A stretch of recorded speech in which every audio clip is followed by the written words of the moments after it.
esto.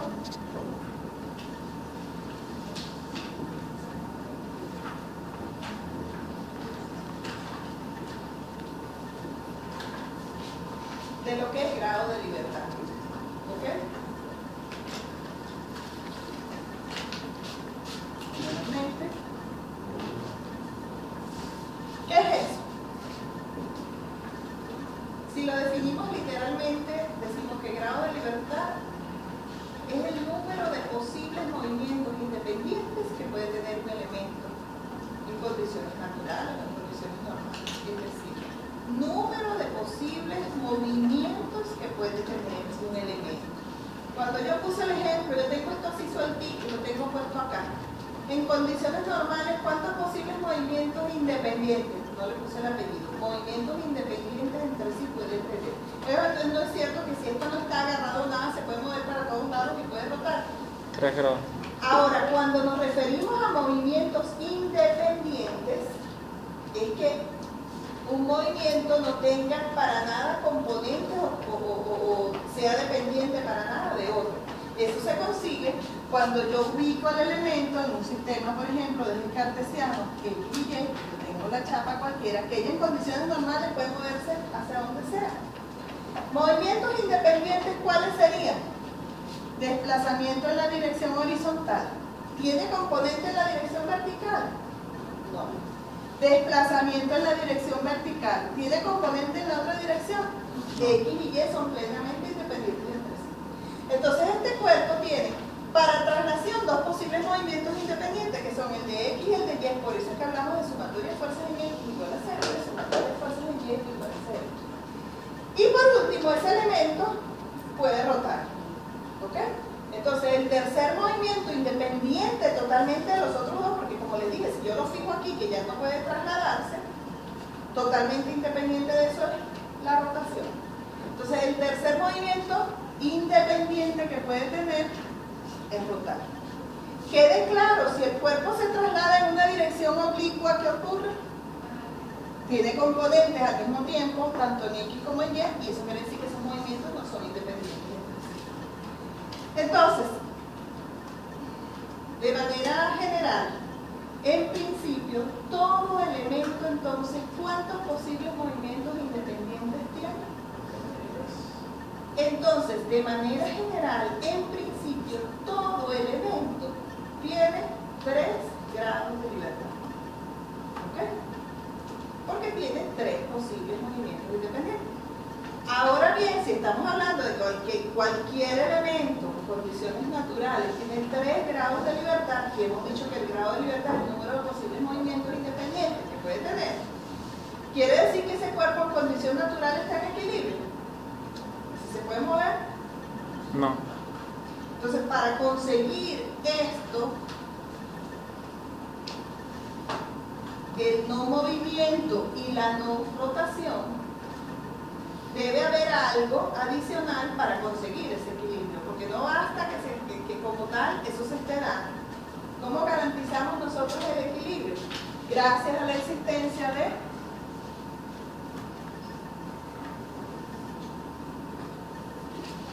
los vínculos.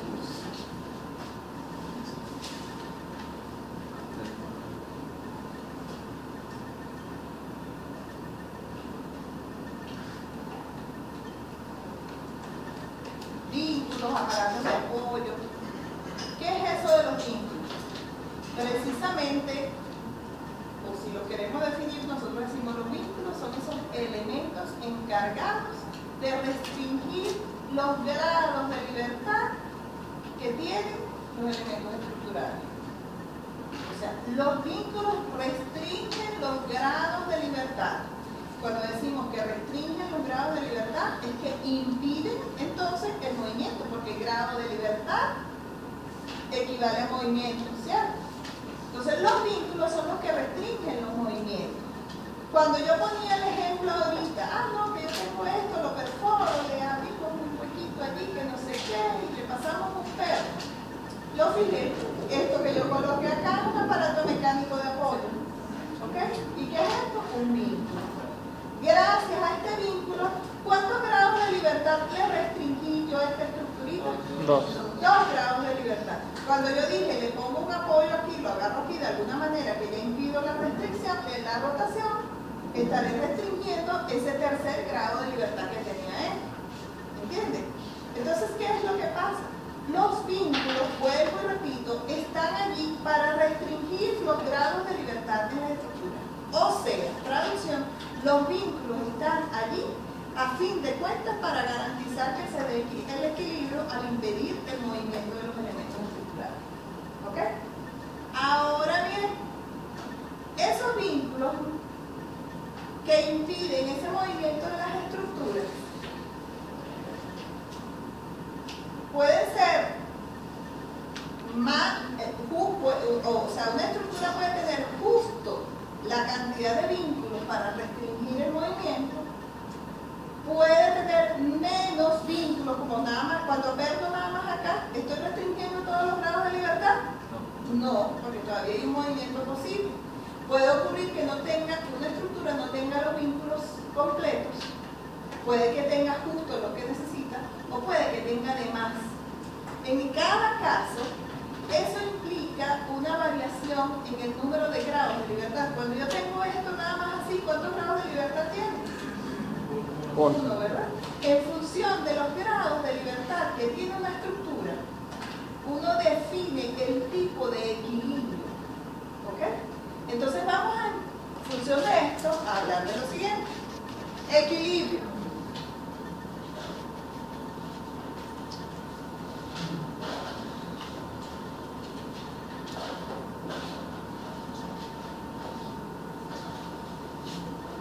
Si uno contabiliza los grados de libertad y obtiene que el número de grados de libertad es igual a 0, estamos diciendo que ¿cuántos movimientos son posibles allí? Ninguno. ¿Quiere decir que hay equilibrio? Sí, es justo igual a 0. Cuando eso nos da 0, estamos diciendo que es una estructura, ¿cómo se llama? Isostática.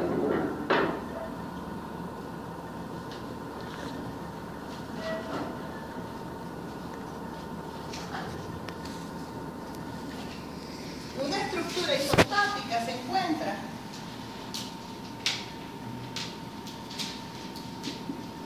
debe encontrarse, porque a veces es isostática porque da 0, pero no está en equilibrio estático, como estoy hablando, equilibrio estable.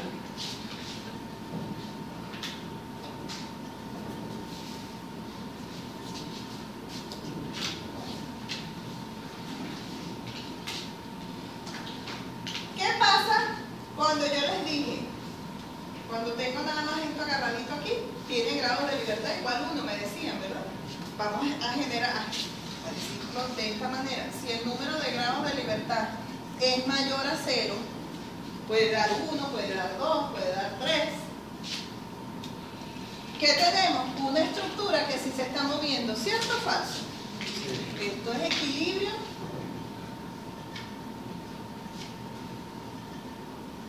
inestable, porque se mueve, hay movimiento.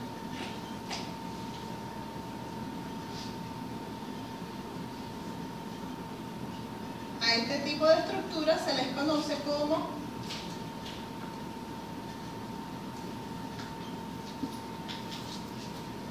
mecanismos. Los mecanismos son los que estudiamos en mecánica racional 2. En mecánica racional 2 se estudia dinámica. En mecánica racional 2 se estudia movimiento de los cuerpos. A muchos no les gusta, algunos me han dicho, profesor, parece que uno volvió a física.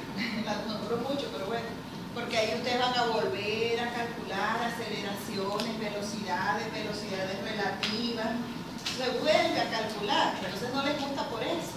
Pero es que resulta que las estructuras mayormente, se los he dicho, están en movimiento. Yo tengo que considerar todos esos efectos cuando se calculan, o sea, dependiendo del tipo de estructura, los efectos dinámicos, ¿ok? Entonces esa es la parte importante, que ustedes recuerden que eso existe. Eso tienen que estudiar. Bien, con el movimiento. Pero también puede ocurrir, imagínense este ejemplo que estaba poniendo toda la tarde con No le perforé aquí, le pasé un pernil, un tornillito. No, yo la quise fijar bien.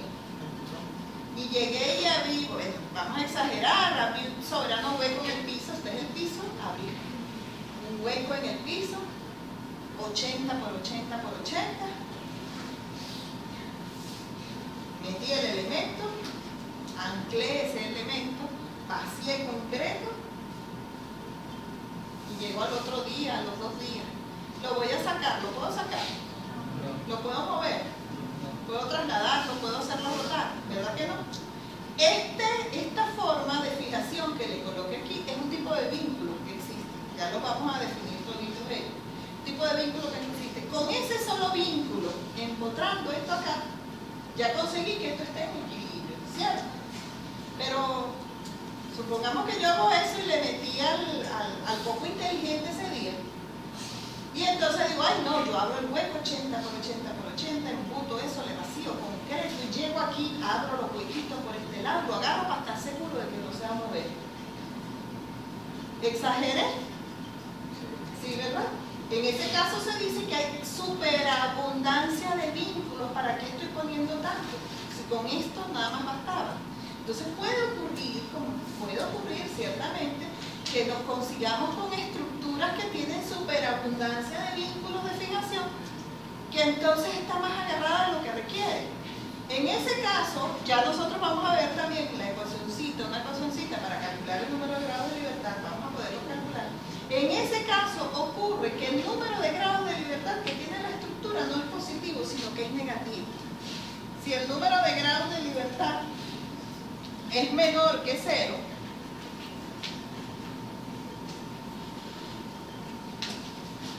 lo que se conoce como una estructura hiperestática.